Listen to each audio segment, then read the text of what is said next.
కేసీఆర్ మీదనే మాట్లాడుతున్నామంటే తెలంగాణ విడిపోయిన తర్వాత ఆ దుర్మార్గుడు ఒక్కడే ముఖ్యమంత్రి కదా, వేరే ప్రభుత్వము ఏర్పడలేదు, వేరే వాళ్ళకి అవకాశం ముఖ్యమంత్రిగా ప్రజలు.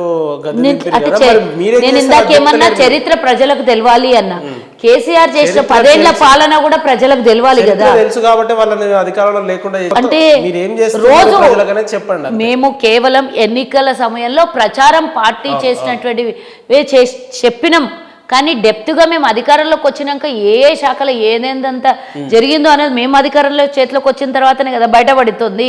ప్రతి శాఖ మోసం, ప్రతి శాఖలో అప్లపాలు, ప్రతి శాఖలో అవినీతి, ఇది తప్ప ఏం బయటికి వెళ్ళట్లేదు కదా.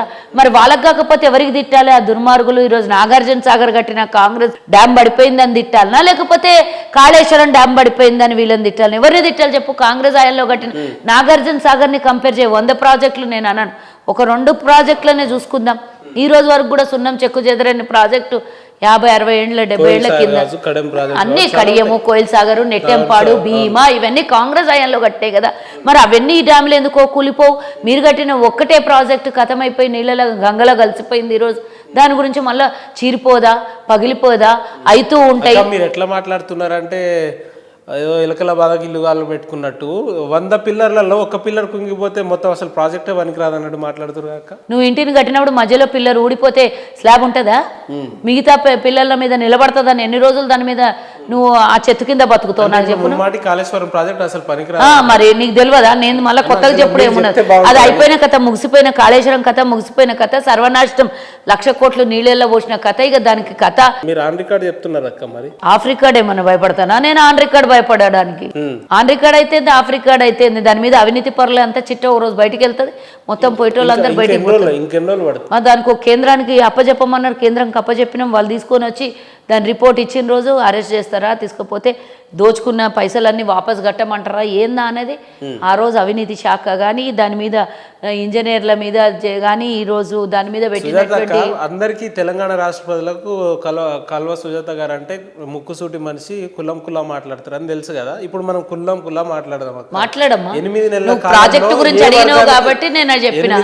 నువ్వేం అడుగు దాని గురించి ఆన్సర్. 8 నెలల కాంగ్రెస్ పరిపాలనలో ఏ వర్గానికి సంపూర్ణ న్యాయం చేయగలిగింది అని అంటే ఏం చెప్తుంది? వర్గం అంటే ఏ రకంగా వర్గం చెప్పాలి అంటే ఈ ప్రభుత్వ పథకాలలో కావచ్చు, లేదంటే ఇతర విషయాలలో కావచ్చు, 100% అమలు అయిన పథకాలు కావచ్చు, 100% అమలు చేయగలిగినాం, లేదంటే ప్రజలకు న్యాయం చేయగలిగినాం అనే అంశాలు ఏమైనా ఉన్నాయా? 10 ఏళ్ల పాలన వాళ్ళది చూసుకోండి, మాది 10 నెలల పాలన. 15 ఏళ్ళు కూడా కాలేదు నేను చెప్తున్నా. 10 నెలల పాలనలో మీరు 0 బ్యాలెన్స్ పెట్టిండ్రు, మైనస్ నిల్ బ్యాలెన్స్. ఇప్పుడు ఫుల్ ఉందా? ఎందుకుంటుంది? ఏడు నుంచి తెస్తాం ఫుల్ ఉండడానికి? ఇందాక ఒక మాట అడిగినాను, మీరు అప్పులు చేస్తలేరా, మీరు ప్రభుత్వం అభివృద్ధి జరగాలి, ప్రభుత్వ అభివృద్ధి పనులు చేయాలంటే అప్పులు చేయాలి అన్నాం. కాంగ్రెస్ కూడా అప్పులు చేసింది, ఇప్పుడు అప్పులు చేస్తుంది. దేనికోసమో తెలుసా? కేసీఆర్ 7 లక్షల కోట్ల అప్పు మీద వడ్డీలు కట్టడానికి నెలకి 7,500,000 కోట్ల రూపాయల రుణం తీరుస్తుంది దాని మీద. అంటే ఈరోజు ప్రజలకు అందాల్సినటువంటి పథకాలు మేము ఇచ్చినటువంటి హామీలే కాకుండా ఇంకా ఇతరత్ర చెప్పనివి, చెయ్యనివి, చేయాల్సినవి చాలా ఉంటాయి. 7,500,000 కోట్లు అంటే సామాన్యమైన మాటనా చెప్పు? ఇప్పుడు 1,00,000 కోట్లు దాంట్లో నాశనం చేసి ఇంకా ఇతరత్ర శాఖలలో అప్పుల పాలు చేసింది. కాబట్టి ఈరోజు 7 లక్షల కోట్ల అప్పులు వడ్డీలు కట్టాలంటే ప్రభుత్వం ఖజానాలో నిల్లుంది. మరి ఏడు నుంచి తేవాలో చెప్పండి మీరు? అది కట్టకుండా ఇడిచేస్తే మరి ఇంకేమవుతుందో ప్రభుత్వం మీద బాధ్యతలు మీకు తెలుసు. మరి నేను దాన్ని అవాయిడ్ చేయలేము, అప్పులు చేయకుండా ఉండలేనటువంటి పరిస్థితి. కేసీఆర్ చేసిన దరిద్రానికి అప్పులు చేయాల్సింది. ఆ 7,000 కోట్లు కనుక ప్రభుత్వం ఏదో 2,000 కోట్లు 3,000 కోట్లు అంటే సరే, కొత్త రాష్ట్రము అప్పులు చేసిండు, అభివృద్ధి చేసిండు, ఇంకోటి చేసిండు అని చెప్పుకోవచ్చు. ఏకంగా 7,500,000 కోట్ల అప్పులు కడుతున్నాం, వడ్డీలు కడుతున్నాం. మన నెలకి అప్పులు కాదు వడ్డీలు కడుతున్నాం అంటే ఏందది? గతంలో ఎన్నడు చరిత్రలో చూడండి, వినంది, కనంది 7,500,000 కోట్లు అంటే ఇట్లా పీనట్ అయిపోయింది. అంత వడ్డీలు కట్టాలంటే ఏడు నుంచి తేవాలి మేము? ఎక్కడి నుంచి తేయాలి? ఆదాయం నిల్లు, ఎక్స్పెండిచర్ ఫుల్. చేత కాకపోతే చెప్పండి, మేము పరిపాలించి ఎట్లా కట్టాలి? ఇంకా 7 లక్షల కోట్ల నుంచి 70 లక్షల కోట్లకు చేయనికా ఇంకా యావ సావలేదా? అధికారం మీద ఇంకా మక్కువ సావలేదా మీకు? చేసినటువంటి దరిద్రం పనికి తెలంగాణ ప్రజలకు ఈరోజు ఒక్కొక్క నెత్తి మీద 3 లక్షలు 2 లక్షలన్నర అప్పు పెట్టింది సరిపోక ఇంకోసారి ఇస్తే మాకు 20 లక్షల అప్పు తెద్దామని. ఇంకా నేను నమ్మే పరిస్థితిలో తెలంగాణ ప్రజలు ఉన్నారా? మేము చెప్పిన పనులు మీరు చేయలేదు అంటున్నారు. మొట్టమొదటిగా ఒక్కటి మేము మొదలుపెట్టిన బస్సు ఉచిత బస్సు మీదనే ఏడ్చేసి చచ్చినటువంటి దుర్మార్గులు ఏమిచ్చినా ఏడ్చి చస్తారు. ఏం చేసినా మేము ఈరోజు రైతు రుణమాఫీ చేస్తున్నామంటే దాని మీద ఏడుస్తారు. మేము ఈరోజు మహిళలకు ఉచిత బస్సు అవ్వలేదా?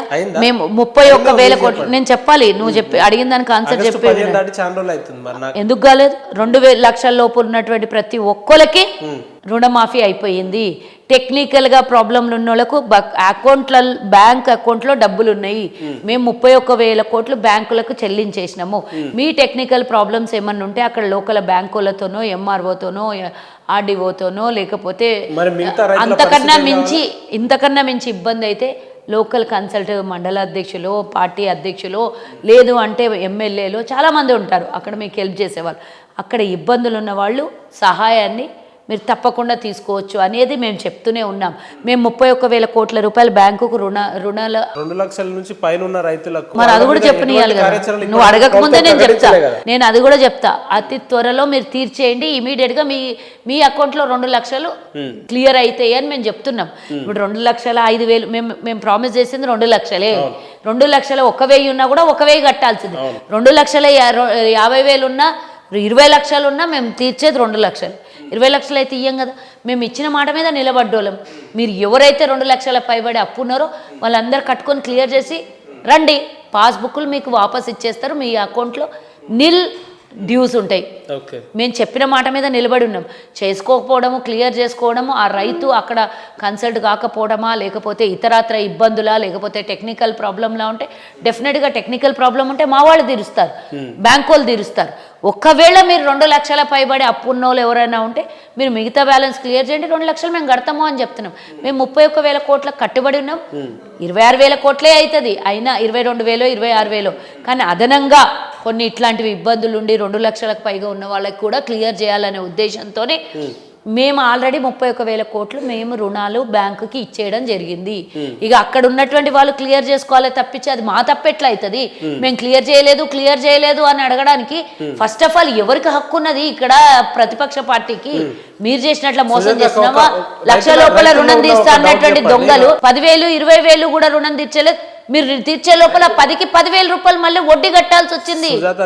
తెలంగాణ రైతాంగానికి మీ ద్వారా మంచి మెసేజ్ పోవాలి. ఒక డౌట్ ఉంది రైతాంగంలో ఏందనంటే, ఉదాహరణకు నేను రైతును అనుకోండి, నా అకౌంట్లో నేను 3 లక్షల బాకీ బ్యాంకులో ఉన్నా.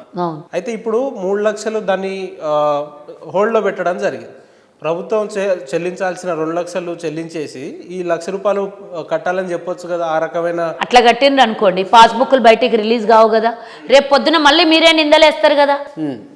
మేము క్లియర్ చేస్తాము అన్నాం కానీ మీకు 2 లక్షలు ఉన్న ఇంకో 2 లక్షలు అదనంగా 1 లక్ష రూపాయలు అదనంగా ఉంటే మేము 2 లక్షలు క్లియర్ చేసినా మీకు పాస్బుక్లు బయటికి రావు. మళ్ళీ ఇదే తప్పు ప్రచారం జరుగుతుంది కదా.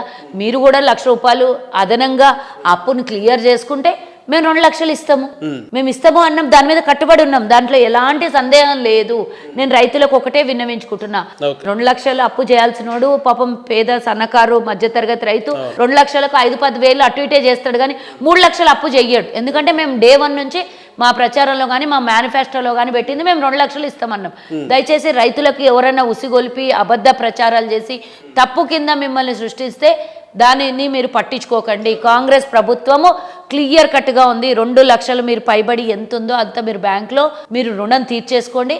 మేము ఈ 2 లక్షలు ఇమీడియట్గా మీ తీరిపోయిన ఎంబడే మీ పాస్బుక్లు 2 లక్షలు మేము మీ అకౌంట్లో నుంచి క్లియర్ అయిపోయి మీ పాస్బుక్లు అక్కడ ఉన్నాయి కదా, మీ పాస్బుక్లు కూడా బయటికి వస్తాయి. దయచేసి రైతాంగం ఆలోచించుకొని అర్థం చేసుకోండి బ్యాలెన్స్. ఎందుకంటే మేము 10 లక్షలు ఉన్న వాళ్ళకి 10 లక్షలు ఇస్తామని లేదు, మేము 20 లక్షలు ఉన్న వాళ్ళకి ఇస్తాం లేదు. మేము ప్రభుత్వం కట్టుబడి ఉంది 2 లక్షల వరకే. ఆ 2 లక్షలు డెఫినెట్గా ఇస్తాం.